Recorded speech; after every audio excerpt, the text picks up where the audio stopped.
there. It ended up that there were no altar servers. So 3 of them became the acolytes at Mass with the bishop. And because they are acolytes, then they were also able to be the distributors of communion. And we pulled the 4th deacon candidate forward. I have compliments from Monsignor Osborne and the bishop on how well you guys did. So, kudos to you and thank you very much. That was such a unique situation. I kept wondering why I had to call on the deacon candidates to help with all of this, and now I know.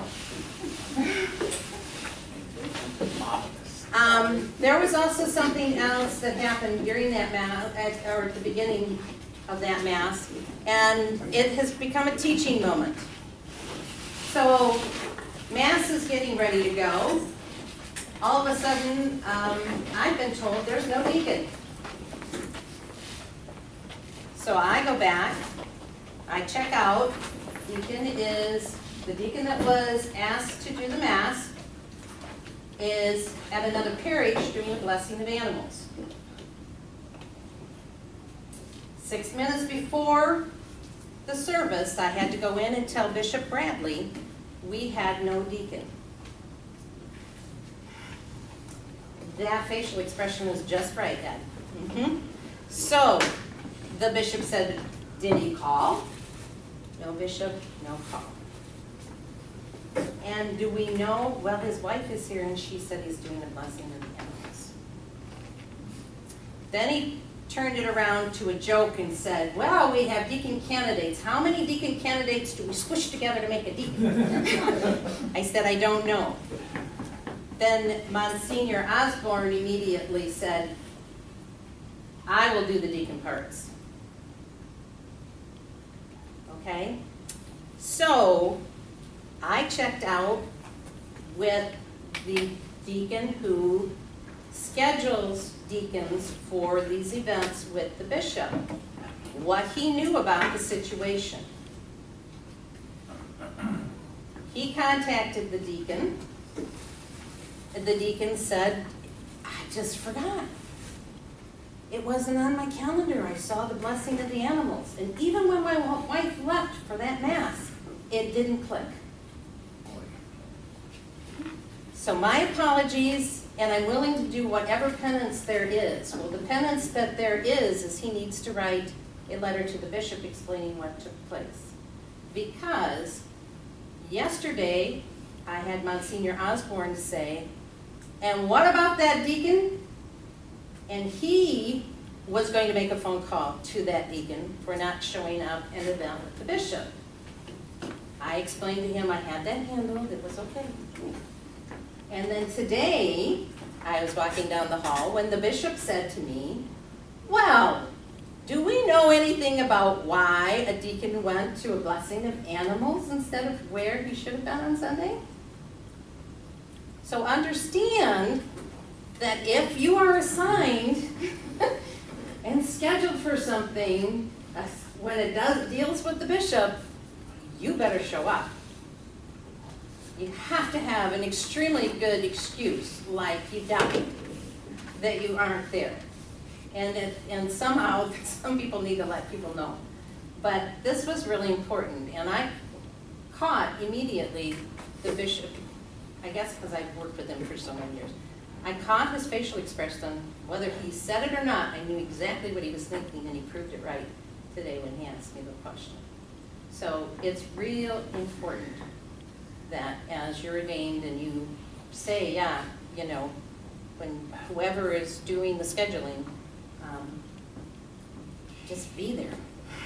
And the bishop, this bishop expects a deacon at every event that he has. So and he does a lot. So a lot of requests go out. Jay, yes. I have a piggyback on that. We were just talking about this today at a meeting with myself as a priest. One of the things we will be acquainted with, accustomed to, is the bishop's form for the celebration of liturgy.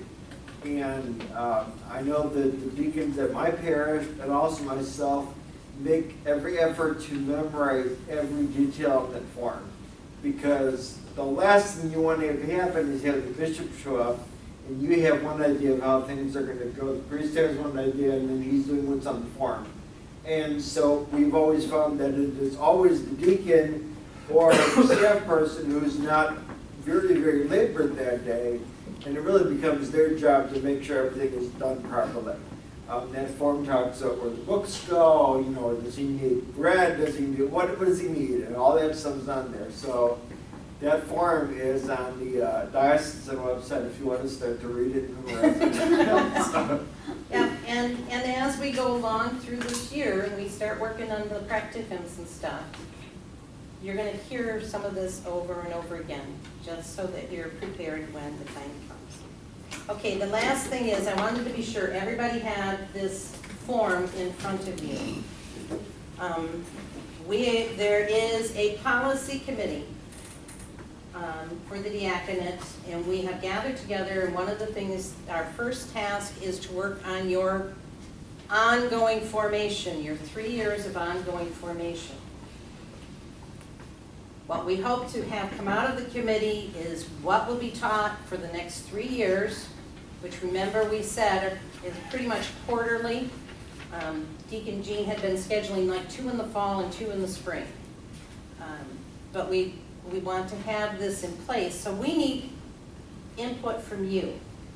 This is the first of 5 forms that you're going to receive over these next 5 weeks. So you have 1 week to take this home, to pray over it, and then to do some ratings for us. These are directly from the book. And it's gone right out of my head as soon as I said the book. The norms for formation. And so this is not rating the deacon formation program you've been in. This is rating where you are at today. Where is your skill level? What is your understanding? So if it's more than adequate, you put a 1. If you think you're adequate in learning this stuff, you put a 2. If you think you still need a lot of things yet, or some things on it, put a 3. If you want to give us some idea of why, if you went to a 3, why you're rating it that way, please add any comments. Then all of these will be compiled, and the committee will go to task trying to figure out. We can't offer everything, but we'll try to see what's the top things that we need to still address in your formation. Does that make sense?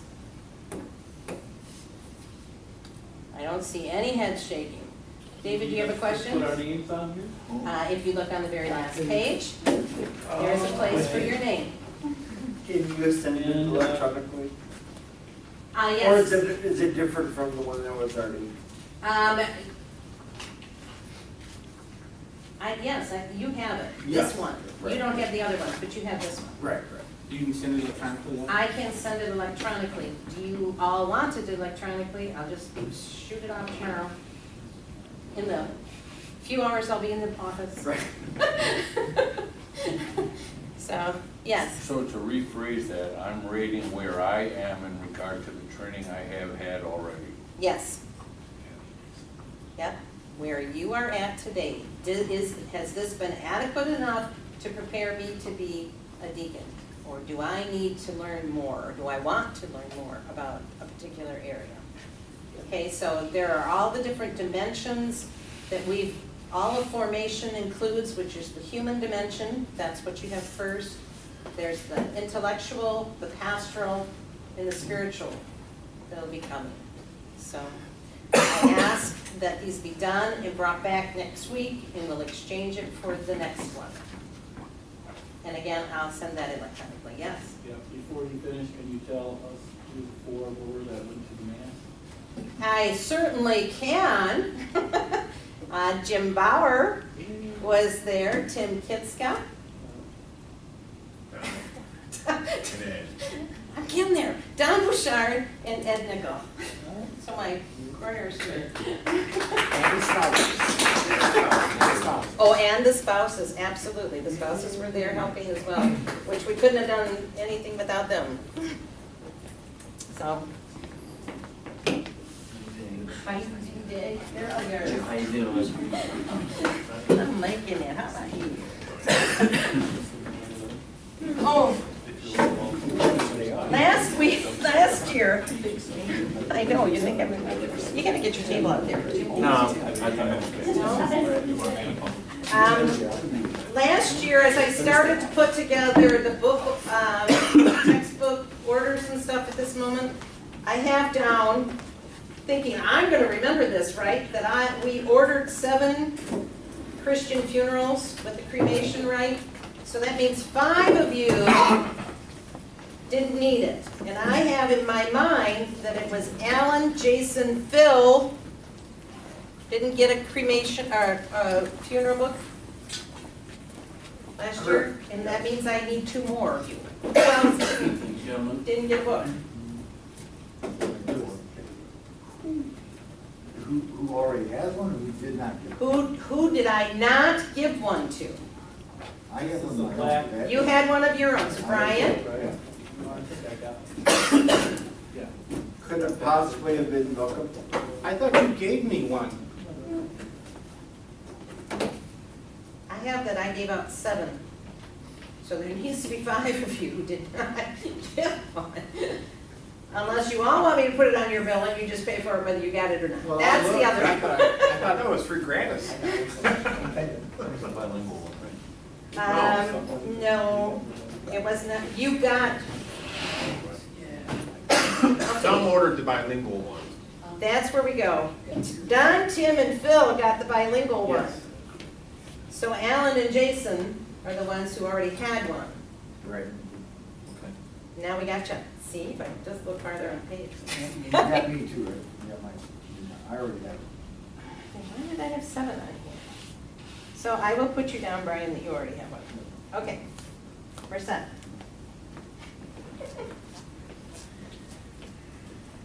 I feel easier. Lousy, thanks for asking. Jason, you need to be on tonight. I don't fall asleep, all right? So wait Count till, on you. wait till we get to break more, I think I'll have to just say. You might fall asleep in this part. It's gonna be interesting. That's so early in the class. That's yours. I'm counting on you, Jason. You gotta be on tonight. Two. Before we get into tonight's bioethics thing, I want to look ahead. Give you, I meant to do this last week and skipped over it, and we left here at 8:31 and we're out. So the last 3 weeks, past tonight, I want to give you what we're going to look at for this last section. As with the other reading assignments that had been put on the original syllabus, I'm cutting it back quite a bit.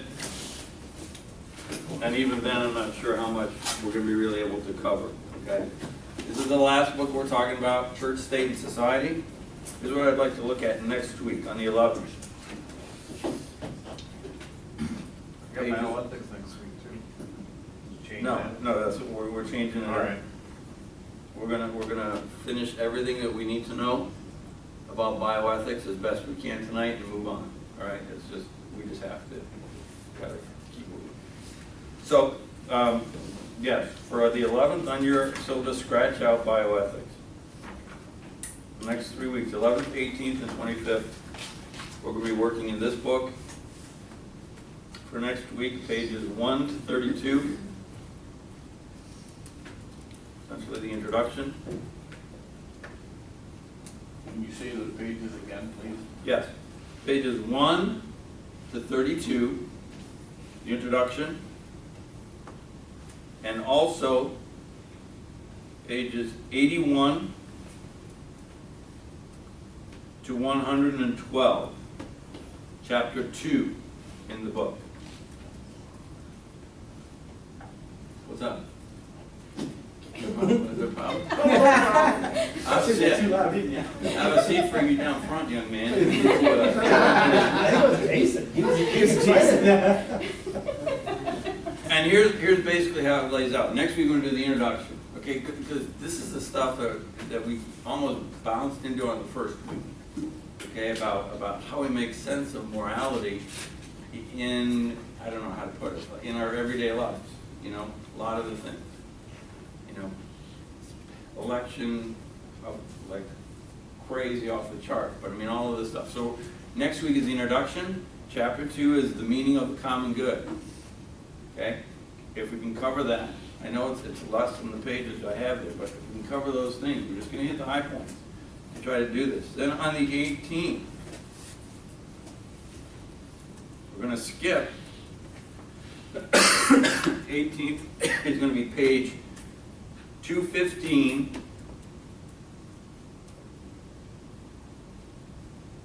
to 253.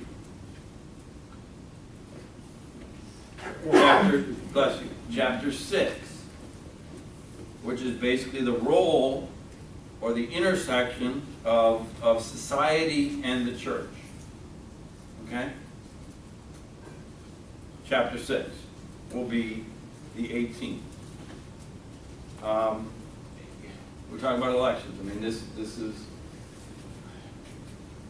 I'll give you a sneak preview as we throw these things out, because this is where it gets fun, ladies and gentlemen. For the last few weeks, this is where some of the stuff really we've got to try to figure out as best we can from the perspective of the church.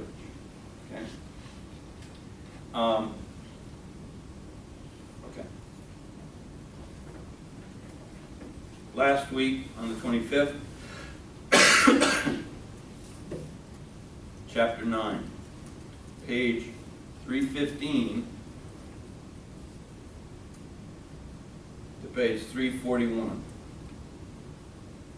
And that document, Forming Consciences for Faithful Citizenship. Okay?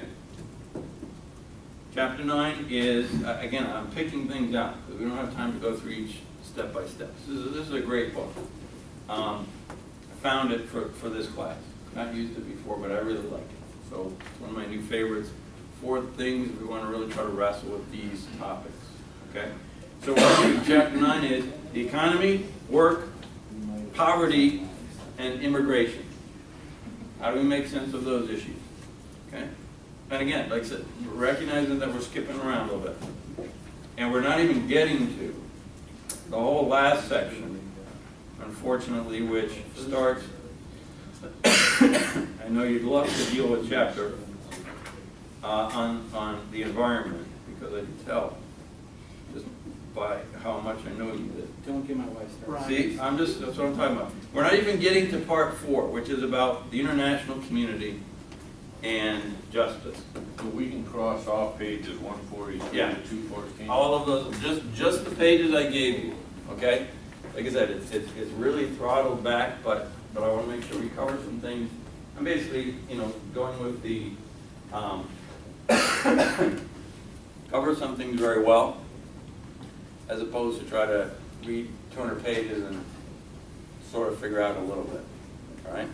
So we're hitting the high points: the introduction and the common good, which hopefully we'll find next week is a lot like the foundations we had for sexual morality and bioethics. We'll spend a week on that chapter on the economy, and then on work, poverty, immigration, and that it's not a voter guide, the document about forming consciences for faithful citizenship. Okay? Questions about any of that? It's a good one. Like I said, I really like the way this guy lays things out. All right. For tonight, let's talk about, yes, please. Do you have any instructions about our pay-per-view or anything like that? I mean, far be it for me to ask a few weeks ago. Okay, like some of us are getting. Like what? You know, that on this Tim. Here.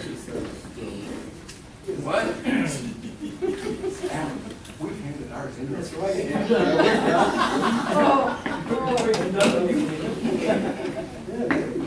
He paid me to say that. This is one of two things. I'm making this up to answer your question. Do one of two things. Write one page, is that enough? That's too much, I don't care. One page, I'm making this up. Write one page on either this thing that I just handed out for you, which is about, we'll look at it. One page on this, or one page on that document, that last one, forming consciences for faithful citizenship. All right, I mean, without, I can spell it out for you, but at this point, I want some, one page is tougher than writing 6. 2 pages, Dave. No, listen, one page is tougher than writing 6, because I want you to say something in 2 or 3 paragraphs. What are the issues in this paper relative to what we've done with bioethics and the foundation of the human dignity of the person? In one page, what can you tell me that the bishops are trying to get at? What's the core in 2 or 3 paragraphs about voting and faithful citizenship? That's the challenge. All right? One or the other. One or the other. Basically, we're looking at, and this one about where we've been so far, or you can pick a reflection on the other one. Okay? That's your assignment. Questions? Due date? October Last week. What do they have next after this? December 31st? Are they still in class right after this? May 1st. They are, right? They have a week off, and then they're into spiritual theology. We have a week off. Well, they have Tuesday off. November 1st, there is no class. Good. It's due November 1st. Write it down. All Saints Day, yeah, because Father Christian can be here. Well, I think of the mass thing, so I have to go early. He said y'all can show up, but he would be here. I'm counting on you, Jason. I need you to stay with me, all right? Then Wake me up when I... if I took trick or treat. Email. Yeah, you get it. Absolutely. Email me. Your email is still But we the better get same. into this, because that, It's on the syllabus. on the syllabus. On the syllabus, it's easy. The only thing that's marginally or slight confusion is that it won't work if you put DJ Florian. At the diocese is just D Florian, first initial and the last. Okay. Other than that, it's D Florian at Diocese of Grand Rapids. Okay. That's good. I like that assignment. I just made it up. Here's what came up on my little New York Times last week. Okay, we can take a look at it, or I'll take your questions wherever you want to start. Like I said, we got lots to cover. We're going to be out of here at 8:30, one way or the other, and we're going to have a sandwich along the way just to see what we can come up with. Like I said, I'm not trying to be superficial, but there's only so much we can do. The headline reads, "Birth of baby with 3 parents' DNA." This is my favorite part. Marks success for abandoned technique. You're not allowed to do this, but we got a 3-month-old baby on our hands, so just.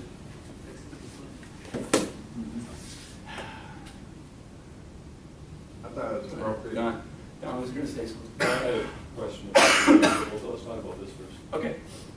I thought it was appropriate when this came out last week, we were just reading about how God's plan for procreation was 1 man and 1 woman. And this comes out with 3 people. That's this.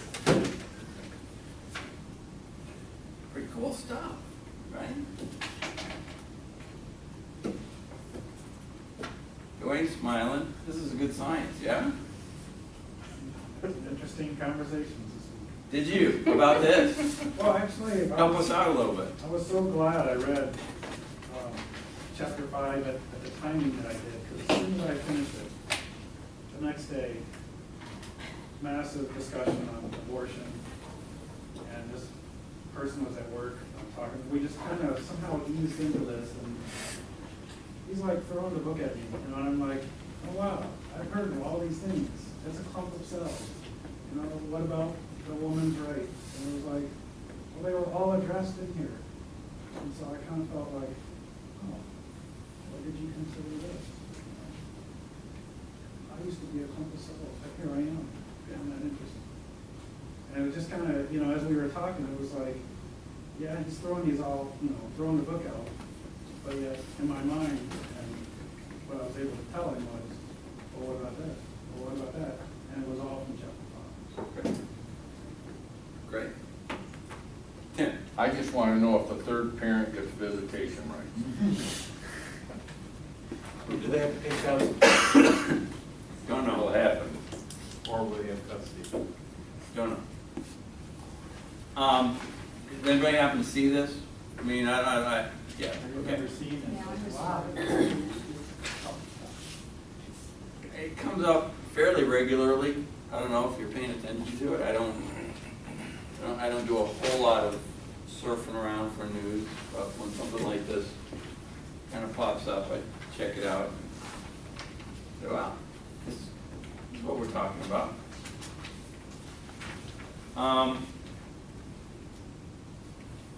So, I wanted to give that to you as a place to start. It will be good because it's not a specific kind of case that we've talked about. This is something else again. But where do we go with that? Visitate. I would suggest that's a good question, Tim, but I wouldn't start with that. The real moral problem here is not about visitation, right? I'm looking at the future. Well, I mean exactly the future of all these people. It's very disheartening that the Dr. Richard Paulson, the president-elect of the American Society of Reproductive Medicine, says that this is huge. But this is the same organization that says any OBGYN that doesn't want to prescribe contraceptives should find a different line of work, and that believes any child, any female over 12 years of age should be on birth control, period. It's just good health.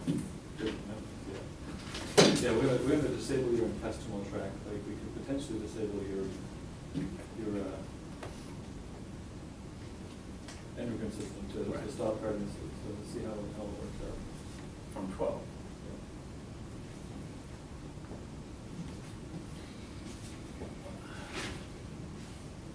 Raise some other questions, some other things from what we had here.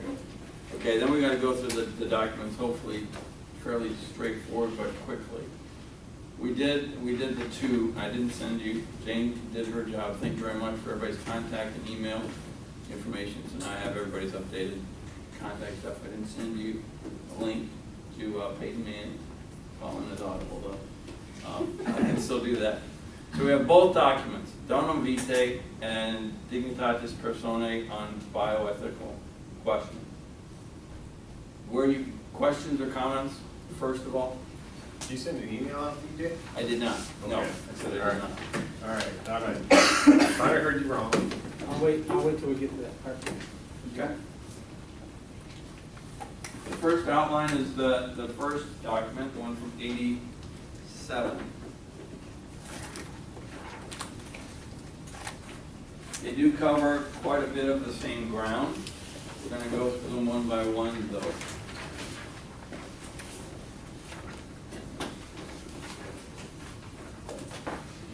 So this is my outline. Where this is in Dr. May's book starts on page 33. Okay? Let me see.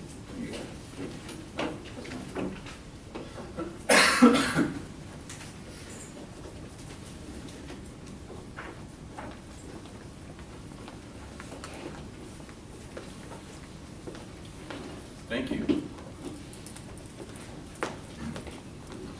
We're going to look at the document that begins on page 33, and then we're going to skip over and look at the other one that begins on page 44. Try to cover this stuff. Okay.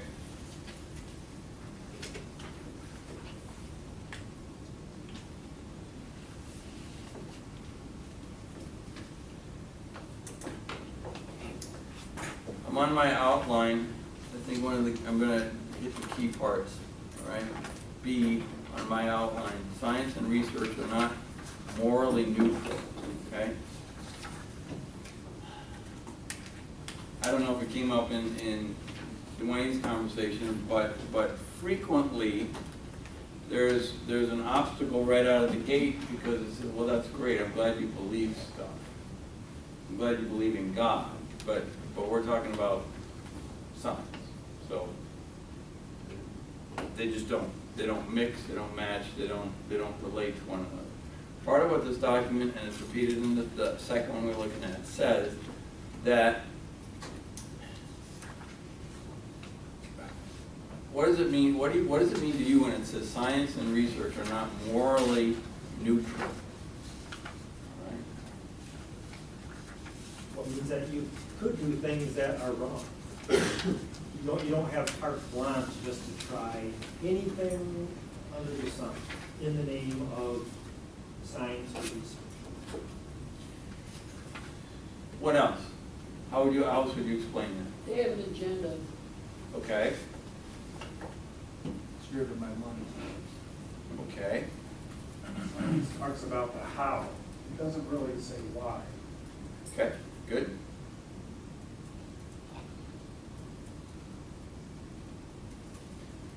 Try to put it this way.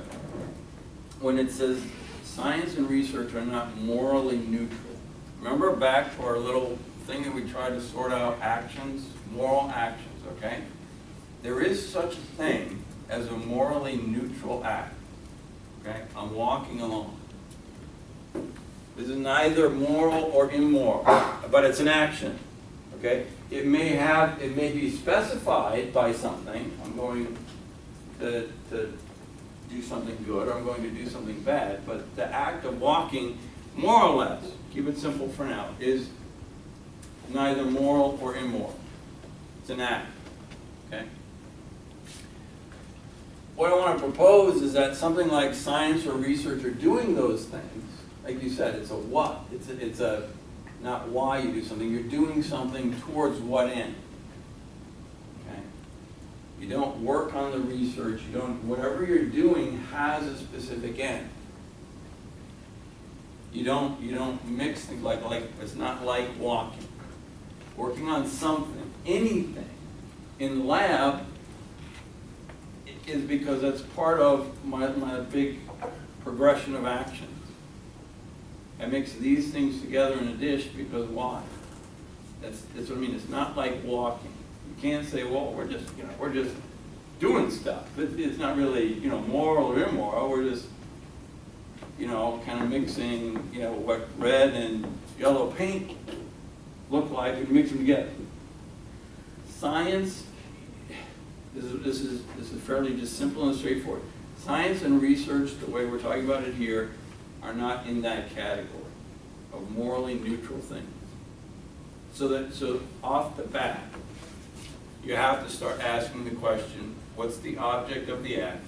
Go back to the beginning. What's the object of the act? Where is it going? What's the purpose of whatever you propose? Yeah. Can you have a morally neutral intention? I'm sorry? Can you have a morally neutral intention? I mean, the walk gets back to what the intention of the walk is. The piecing things together in the petri dish, what is the intention? So can you have a morally neutral intention? No. No. There might be an intent, like walking, there may be an intention that gives it specificity. Right? I mean, even if I just go for a walk around the block, why? So I gotta get out of the house, or I want some fresh air. Or, I mean, and that's not a huge moral question, right? But there's an intention with that. So, whenever, I guess the point that we'd like to make is whenever there's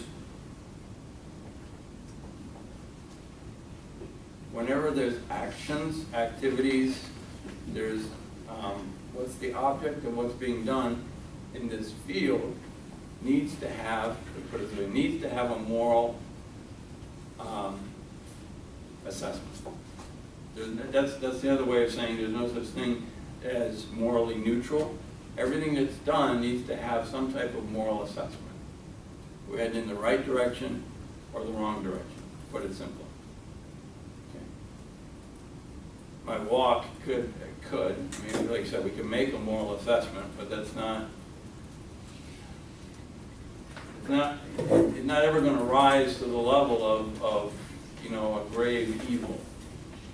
Or, even though it might be an act of virtue that I get off my butt and do some exercise, it's not that kind of moral action that we're proposing. Okay?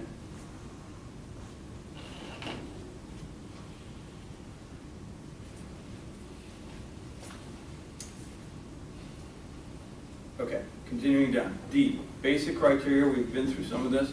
I'm going to hit it and move on. Two things. They're going to be repeated here over and over again, and they're repeated in the next document. Inviolability of innocent human life and the special character of the transmission of human life. Saying the same things in many different ways. The first one is the human dignity and value in every human life. The second one said many different ways, the code word, special character of the transmission of human life. That means, how do we believe is the moral intended way to transmit human life? There's only one process. So when it's a special character of the transmission, everything that God intended about the marital act, the conjugal act, ordered towards procreation of children, is the second big criteria. So things will be measured against those two. The dignity of the human person, human life. Talk about that in a little bit, whether it's human person or human life, human individual. There's a little bit of different tracks in there. And the second thing is about transmission of human life.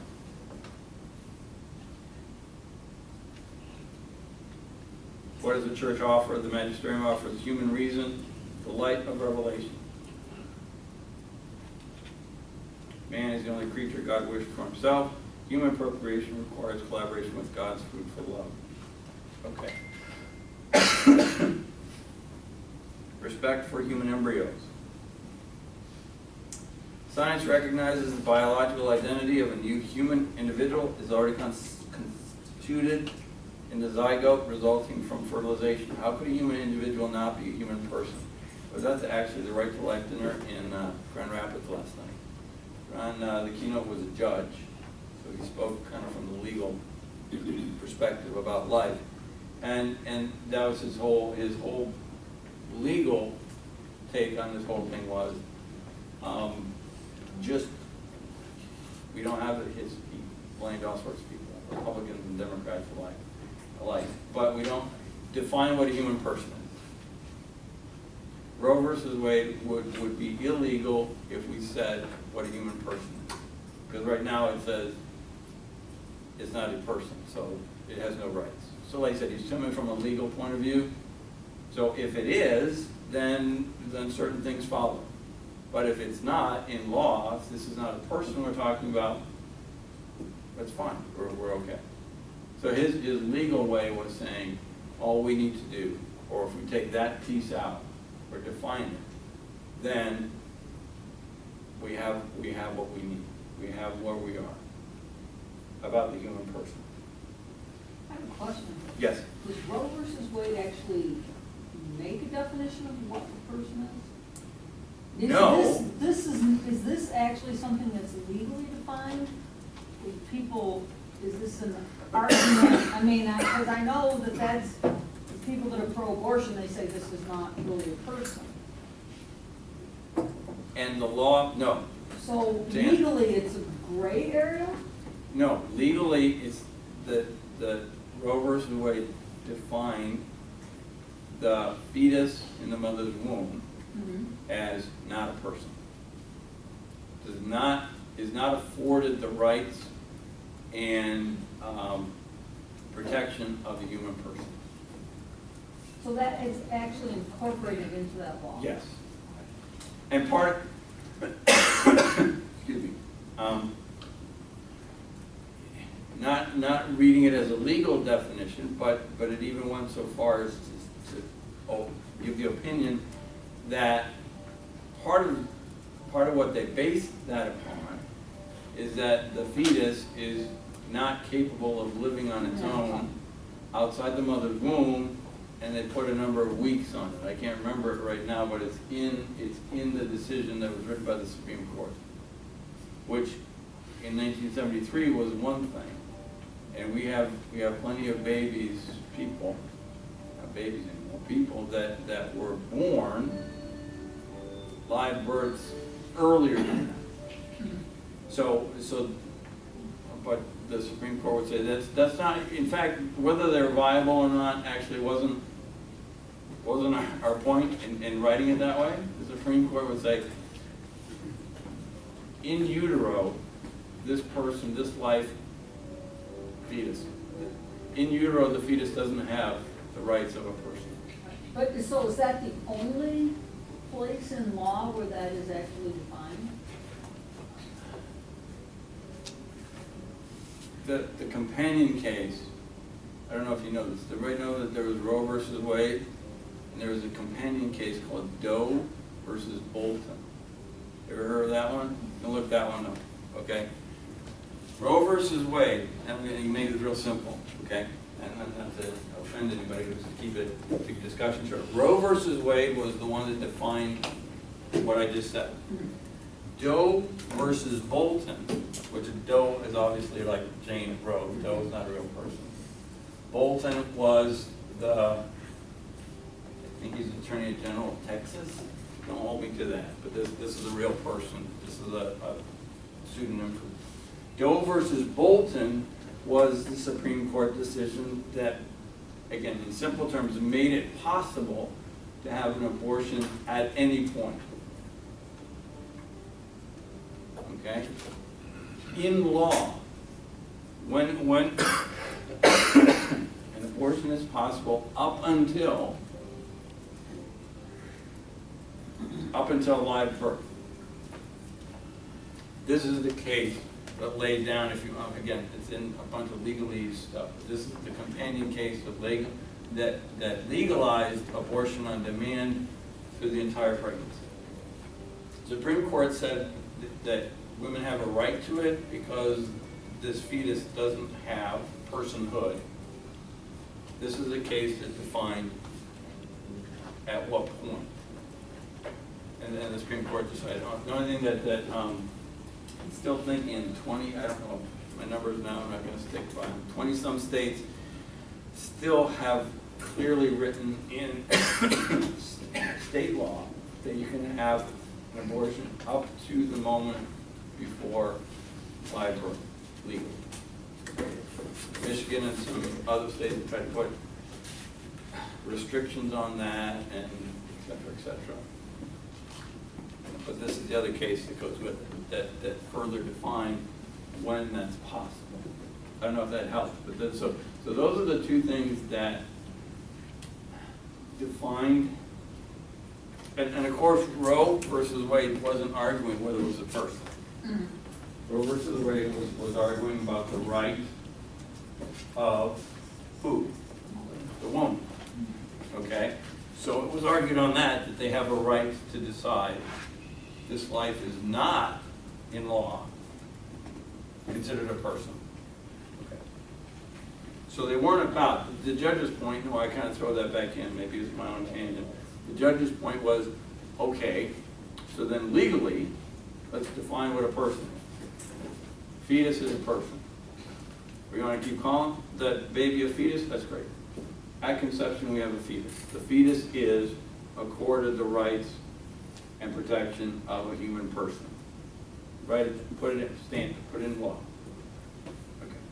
So what's the church's like I said, you have about this week, but what is the church's hesitancy to talk about ensoulment or to decide on ensoulment when they're free to say protecting all life from conception and after death, but they're not willing to say that the soul, I mean, Dr. Mueller talked about ensoulment. Right. Made perfect scientific sense, made perfect faith sense. Why is the church falling short of that? I don't know. I mean, I give you my 2 cents, but obviously this is mine, not, I don't know.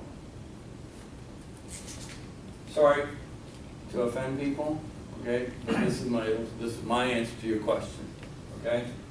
So the doctor will recognize what's going on here, okay? Some kid lost their balloon. No.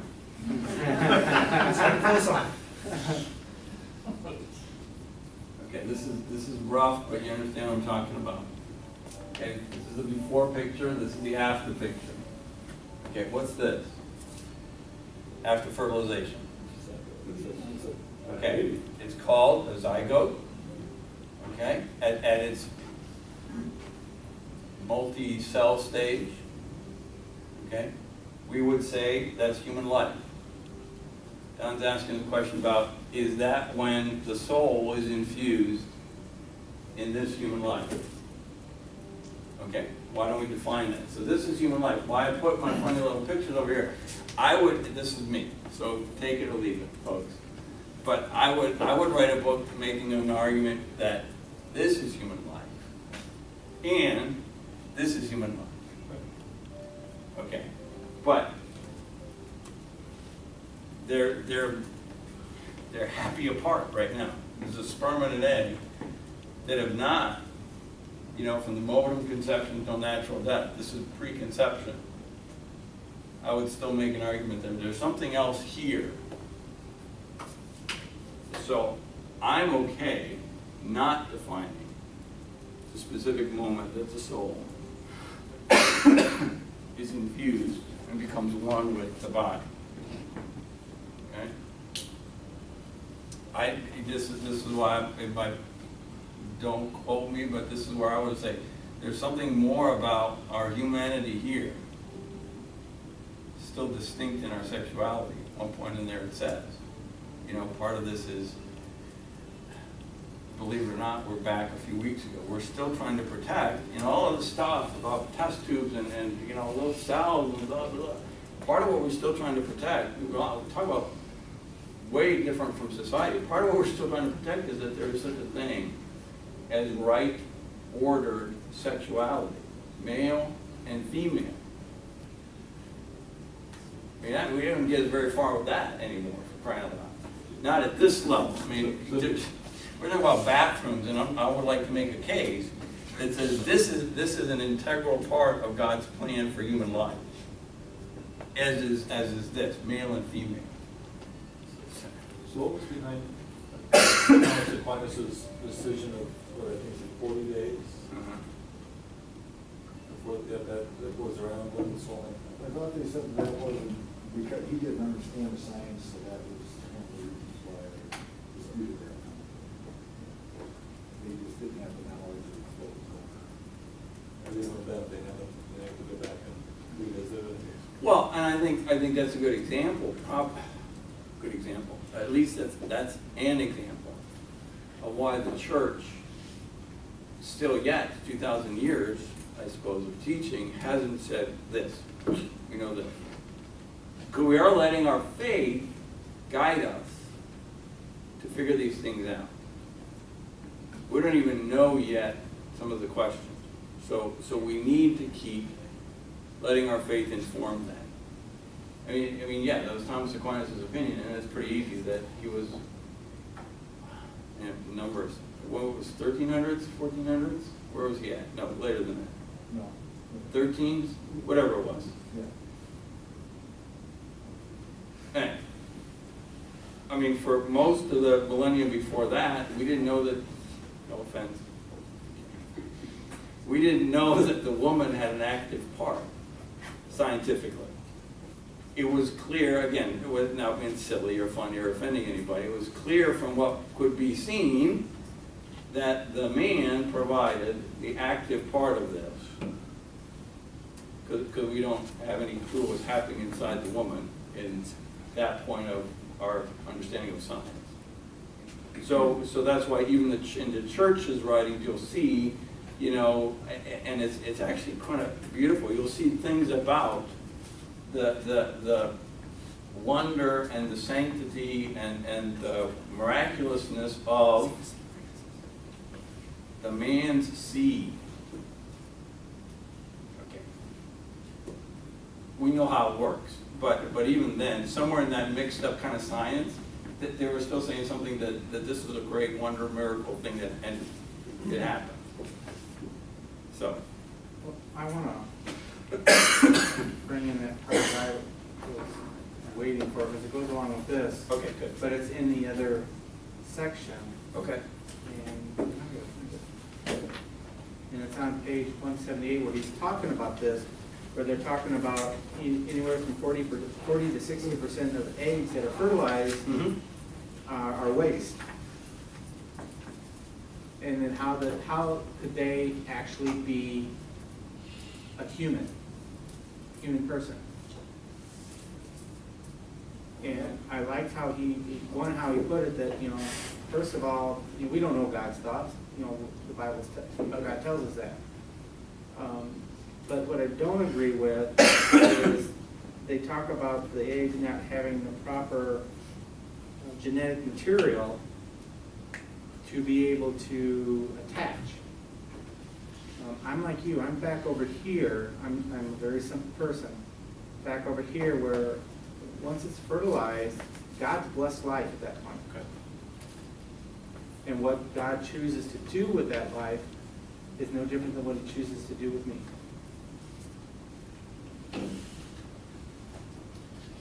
They kept, last night at the dinner, they kept throwing around how many millions, the number is ridiculous, we all heard the number of millions of abortions since 1973. That's my answer to you. I agree. We don't even know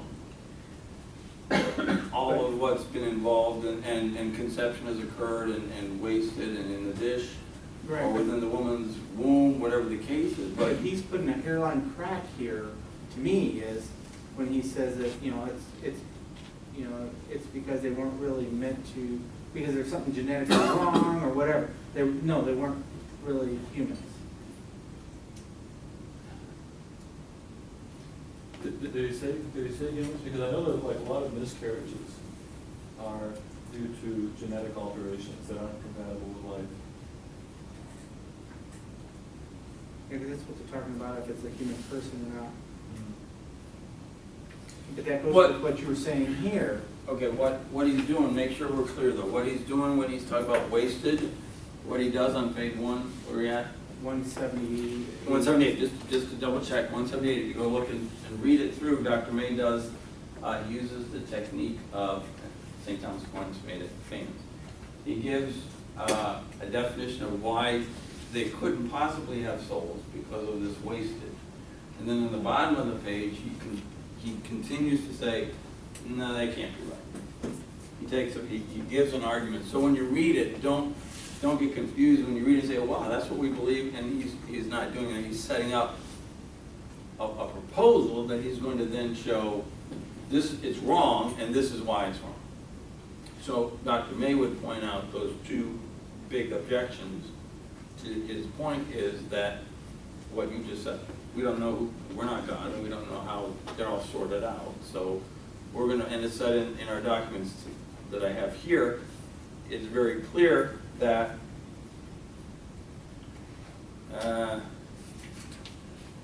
it's on the second one I'll hand out.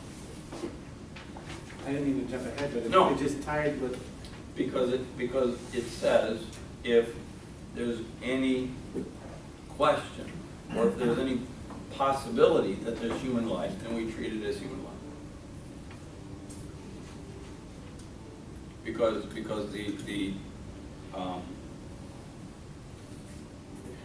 what's at stake is too grave to make a guess. We're going to guess, and we guess wrong. It's human life, so we treat it as such.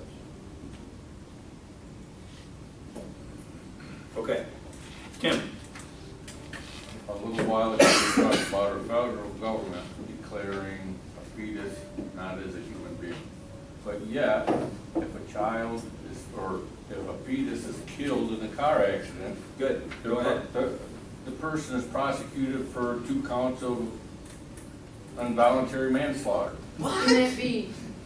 I don't know. I'm being super sarcastic because I agree. I don't know how that could be. I thought some of those laws were struck down where they tried to say that it's murder if they. No, in fact, In some states, no, the guy. In some states, though, they said, no, you can't. I know that still, Is that- The judge last night was from New Jersey, which apparently, and he was speaking in Grand Rapids, so the room of several hundred people, and lots of us there. I think there were several hundred more Christian Reformed there than there were Catholics. And he was saying, I'm from New Jersey, the state is in the highest concentration of Catholics. And we just passed, or they just signed not too long ago, he called it,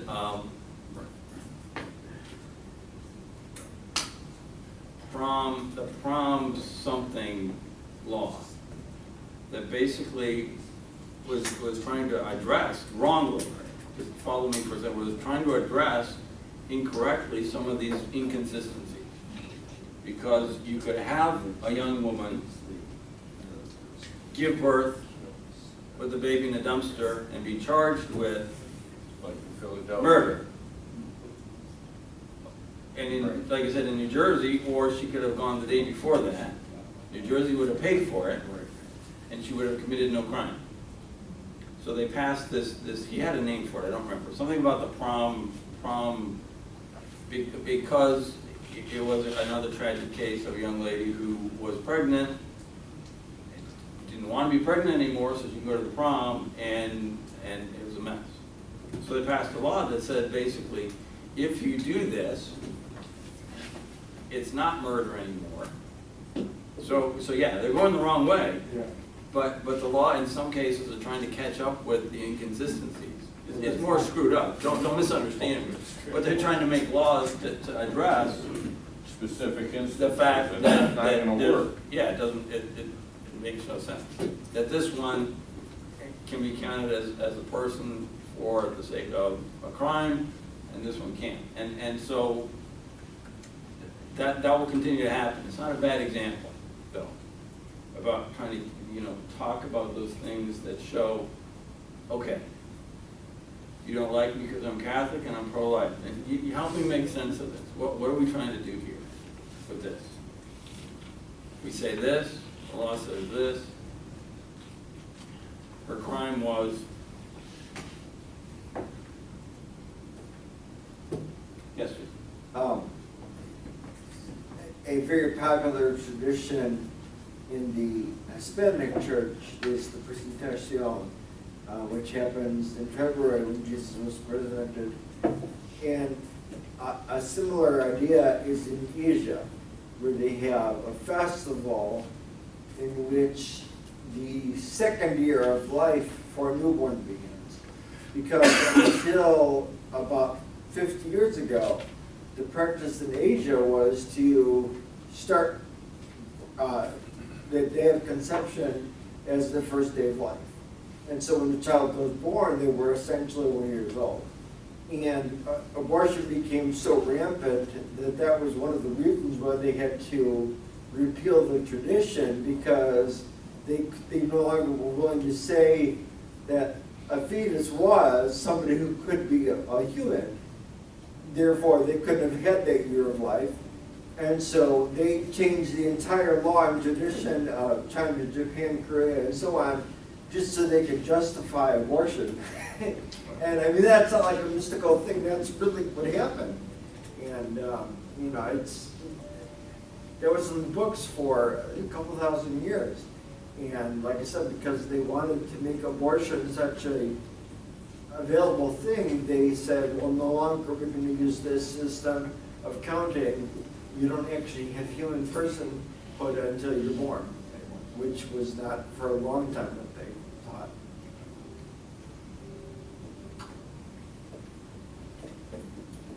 Article in today's paper about, just on the flip side, article in today's paper about Poland. Anybody see that one? Massive rally because they are on the verge of passing a, if I read it correctly, they're on the verge of passing a no exceptions law for abortion. Abortion is always and everywhere wrong.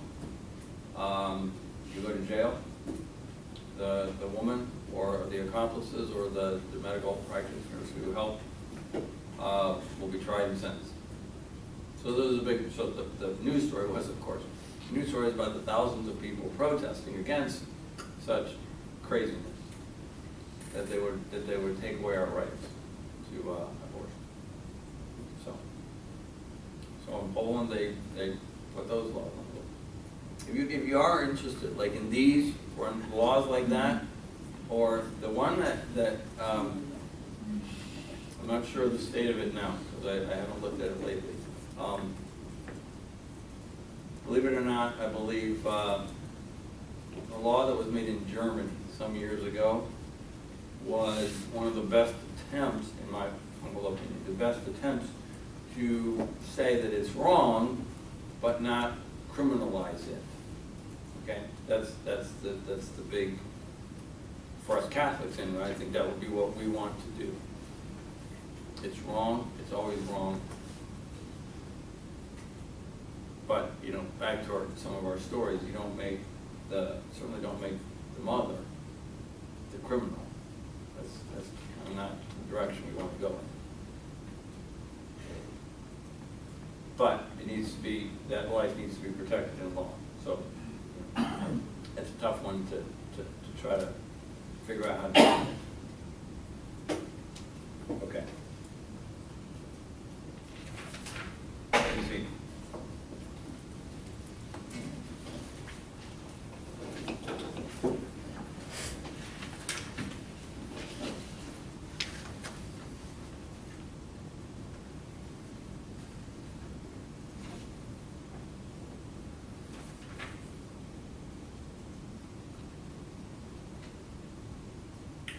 Going to the back page, I'm just going to pull out a little bit that's not repeated in the second one. Some of these things are all going to come up again. This document does talk a little bit about that, I'm at letter D on the back, the intimate connection between procreation and the marital act. Okay? This document has a little bit more, if you will, laying out the reasons why that aspect, that special character of the transmission of life needs to be protected. Connection between, as we've seen before, from the first section on sexual ethics, the inseparable connection between the unitive and procreative aspects of the marital act. Secondly, what the document calls the language of the body. This was written in '87, so it's borrowing straight from St. John Paul II's language. Procreation should be linked to the union, not only biological union, but spiritual union of the spouses. And number 3, respect for the human person in their origins require he or she not be treated as a product.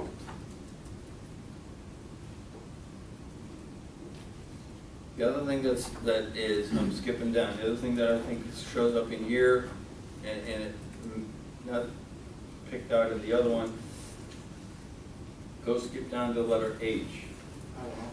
Huh? I wanted you to hit E. Are you gonna come back to that? It's gonna come up in the next one. Okay. It mentioned in this one that sometimes it's tough. Well, not sometimes. Okay. All the times it's tough to tell a couple who can't have children, who want children. All the times it's tough to tell them, no, actually, you can't do whatever is possible to have a child. You do not have a right to have a child. Always, that's a pretty hard conversation. But just let that sink in for a minute, okay? Something that we mentioned along the way in terms of a few different things. We talked about it during our little discussion about euthanasia. No one's life is their own. I don't have a right to take my own life. All right? I certainly don't have a right to create life because I want it. I want one now. I want a baby. It's a good thing, right? Especially, like I said, I mean, my silly sarcastic sense, people say, what is with you people? Come on. You're against abortion because you ever want to have babies, and then when somebody wants to have babies, you tell them they can't. What is wrong with you people? maybe those are just people I hang out with, but it's part of the, like I said, what's it come back down to? In all these different phases, in marriage, sexuality, the euthanasia, in the bioethics piece, you know, life is not our own to do and to have and to demand, right? That's the answer to somebody who says, well, you guys are crazy. Well, okay, what we're crazy about is this thing called life.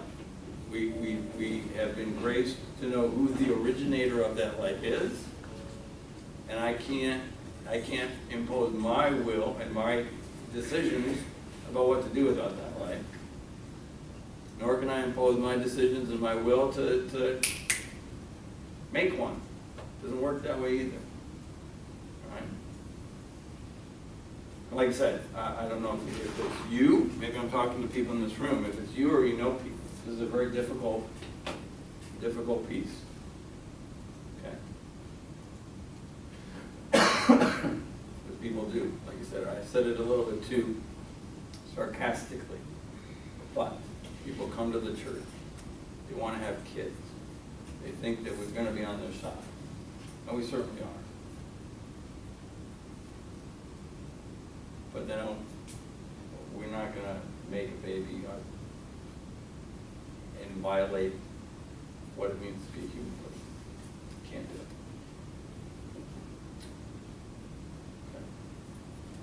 Okay. This last part of the document has a little bit about moral law and civil law.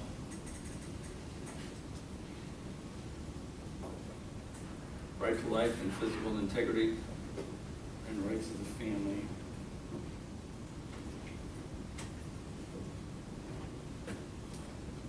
All right. I'm going to hand out this outline for the second one, and we'll take our break. Okay. A lot of what hopefully finish up and cover is in this one. Well, this Dr. Seuss's quote fit in this. Go ahead. I didn't put it down, but you're right. It's a good quote. I can't find a person, no matter how big he is. A person's a person, no matter how small. I thought it was a pretty good quote. Break time. Let's take a break.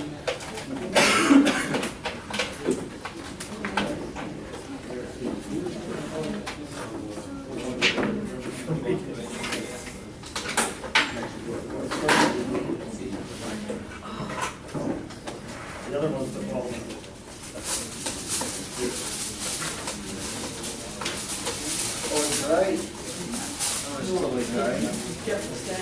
I never do that. It's the first time in years.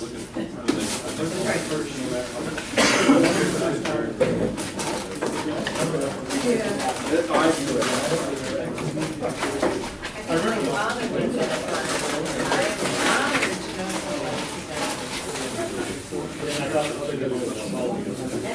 Awesome. Just because of all. Is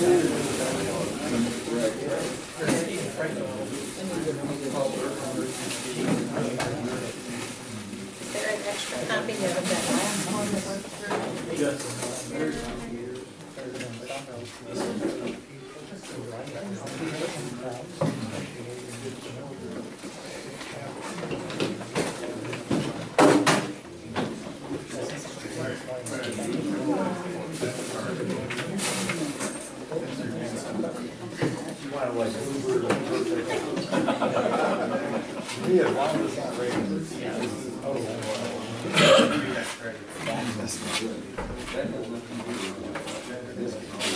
Ain't gonna happen. That's good. I mean, that's not good, but I mean, that's the reality. It's good enough. So, Yep. So I know where everybody is on track. if I may, I have it down. This came from the Yes, that was the class.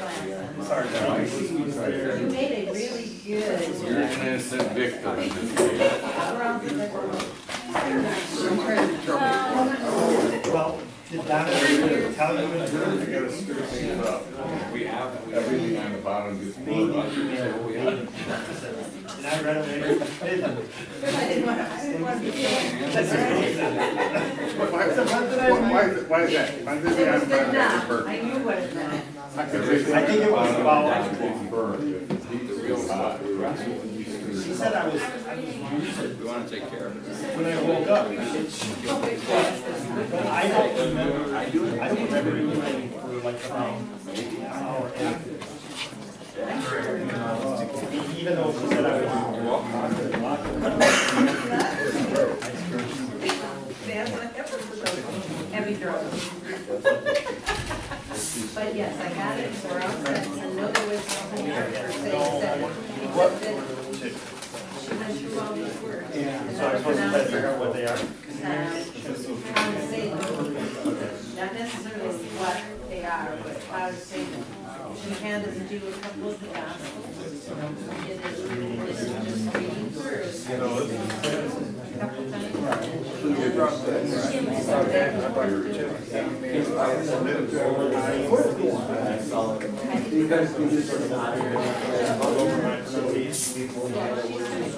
Don, I got a story for you. All world story.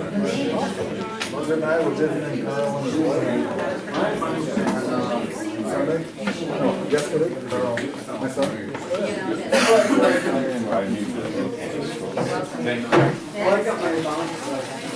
I thought, how we got it? Well, Over your illness, one of their employees went out. Yeah, I know, thank you. I thought it was. I'm really frustrated. I thought it was gonna find us, we did.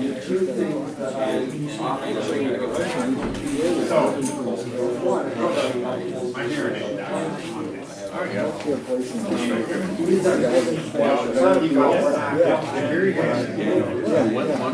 So his wife is my best friend's son told me, I was my daughter.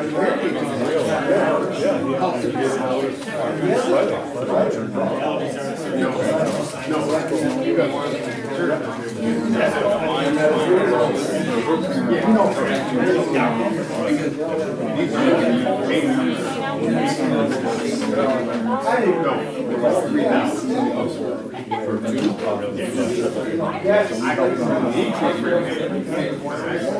For this.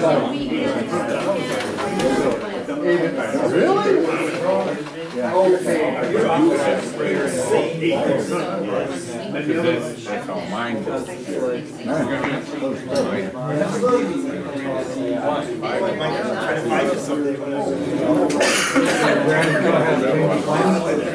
So, you know,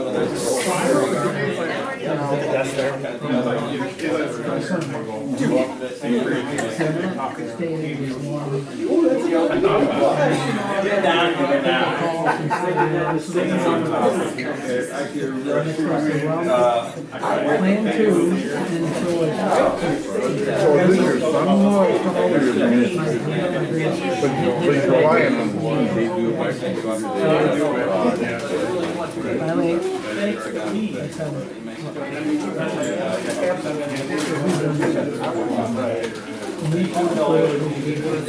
Wait, we didn't even give you.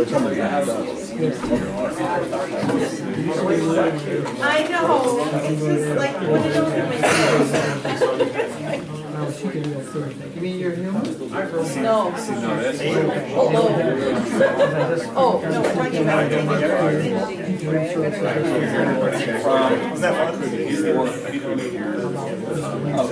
Children too. Why don't you do that? Yeah. The family was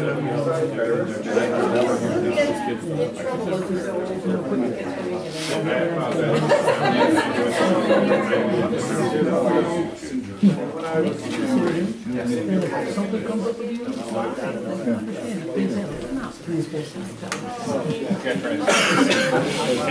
I hope you break that. I will. Sickness thing.